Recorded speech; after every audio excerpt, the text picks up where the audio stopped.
Do you or someone you know bite your nails? If you do, write in the comments. And by the way, this is a completely safe space. And I say this just because if you have any tips or suggestions for other people, please write them in the comments because I know they may help other people. Guys, I'm Dr. Jen. It's good to see you. And we're going to talk about how to stop biting your nails. But first, let me tell you why this is so important. First of all, biting your nails can damage the nails. And for those of you who bite your nails, I know that you know this. But also, the act of biting our nails literally can introduce bacteria, viruses, other pathogens into our body. Could potentially make us sick. We don't want that. Also, biting our nails could sometimes cause dental problems and even cause something called paronychia. Now, paronychia is actually something I've seen many times over my years practicing medicine. It's actually an infection around the nail bed. Guys, you're seeing this photo here. It can be very painful. It gets infected. Oftentimes, these have to be incised and drained. Pus oftentimes comes out of the incision. Yes, I'm telling you the whole deal. That can happen with biting your nails, which of course we don't want. But besides that, biting nails can also cause psychological stress. You know, a lot of people are embarrassed by either their nails or the fact that they bite them, or both.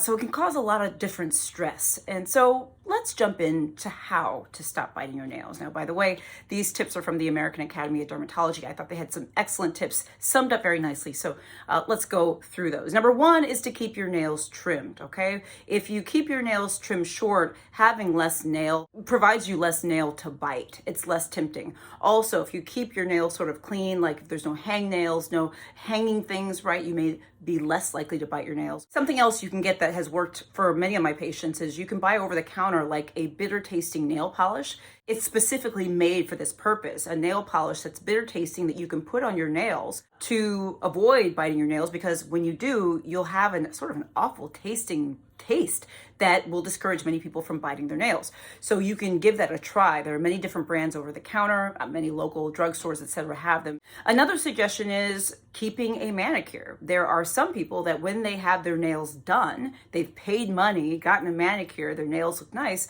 they're less likely to bite them because they simply don't want to ruin them. Another suggestion is to replace the nail biting habit with something else. So if you feel like biting your nails, like the American Academy of Dermatology, they recommend like playing with a stress ball or keeping a fidget toy or something in your pocket that you can do with your hands when you feel like biting your nails. That may work for some people, just keeping your hands busy. It may not work for all, but it's an idea.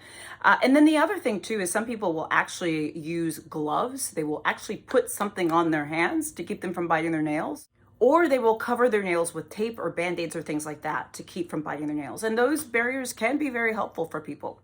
I would say the last one is just as important as the others, and that is identifying the triggers, meaning trying to understand why it is you bite your nails. What is going on? Are you anxious? Are you nervous? Are you bored? Are you tired? What's happening? What physical triggers there might be as well, such as like the presence of hangnails or things like that, or psychological triggers like the ones that I mentioned.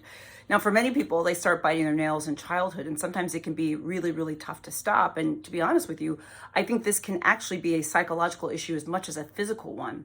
If you're not able to stop biting your nail, if it's causing you severe distress, I actually recommend speaking to a therapist.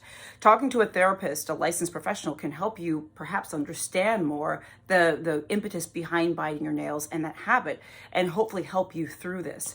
One other thing, and I forgot to mention this before, that the American Academy of Dermatologists mentions is they recommend for some people starting small. That is the idea of just saying, okay, I'm going to stop biting my thumbnails first, right? So just sort of isolating 2 nails that you sort of work up from the thumbs and then the forefingers, etc. So you're not sort of doing everything all at once. That could be an option as well.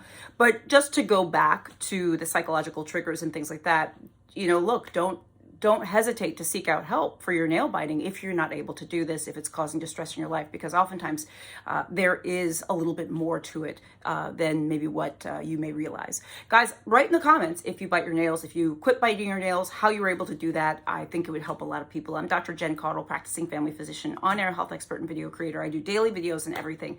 Please like and follow my page on Facebook. Please follow me. Subscribe to my channel on YouTube. I'm on Instagram, TikTok, LinkedIn, WhatsApp, etc. And also sign up for my free health newsletter at drjencaudle.com.